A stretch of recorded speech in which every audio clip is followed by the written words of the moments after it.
সম্মানিত ভাই বোনেরা, আসসালামু আলাইকুম। সম্মানিত ভাই বোনেরা, আমার ভিডিওতে যে শাকটি দেখতে পাচ্ছেন এটা আসলে সরিষা শাক। অত্যন্ত উপকারী, পুষ্টিগুণে ভরপুর এবং আমাদের শরীরের জন্য অত্যন্ত কার্যকারী একটি শাক। সম্মানিত ভাই বোনেরা, সরিষা শাকে পালং শাকের চেয়ে বেশি ভিটামিন এ এবং কমলার চেয়ে বেশি ভিটামিন সি পাওয়া যায়। এই শীতে অন্যতম সুপরিচিত সরিষা শাক উচ্চ আঁশযুক্ত এবং সরিষা শাকে রয়েছে প্রয়োজনীয় ভিটামিন মিনারেল। সরিষা শাকে ভিটামিন কে থাকায় নিয়মিত সরিষা শাক খেলে হাড় ও হৃৎপিণ্ডে ভালো থাকে। সম্মানিত ভাই বোনেরা, আমরা এই সরিষা শাকটিকে অবহেলার চোখে না দেখে ইনশাআল্লাহ নিয়মিত এই শীতকালীন এই শাকটি আমরা এই শীতের সিজনে এই সরিষা শাকটি নিয়মিত খাদ্য তালিকায় রাখার চেষ্টা করি এবং বেশি বেশি খাওয়ার চেষ্টা করি।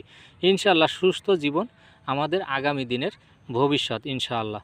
ভিডিওটি ভালো লাগলে লাইক ফলো দিয়ে পাশে থাকবেন, বেশি বেশি করে শেয়ার করে দিবেন, মা বোনেরদের দেখার সুযোগ করে দিবেন, যাতে ওনরা সুন্দরভাবে রান্না করে আমাদের পরিবারের মাঝে পরিবেশন করতে পারে। ইনশাআল্লাহ বেশি বেশি করে শেয়ার করে দিবেন।